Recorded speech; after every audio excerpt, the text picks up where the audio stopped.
ସମୁଦ୍ର ଜଗତରେ ଏଥି ନିମନ୍ତେ ଜନ୍ମଗ୍ରହଣ କରି ଆସିଲେ ଯେ ସମସ୍ତ ମାନବ ଜାତିର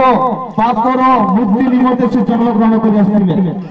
बाइबल शास्त्र प्रकाश करे जीशु ख्रीष्ट प्रत्येक मानव जाति को प्रेम करती से केवल गोटे कम्युनिटी आसीन गोटे दल लोक आसीन कि शास्त्र प्रकाश करे सारा जगतर लोक मान निमंते से आसते समस्त जगतर लोक मान पाप को क्षमा करने आज 2024 वर्ष तले से जन्मग्रहण कर सी आसिले से जन्मग्रहण कले जगत मध्य रही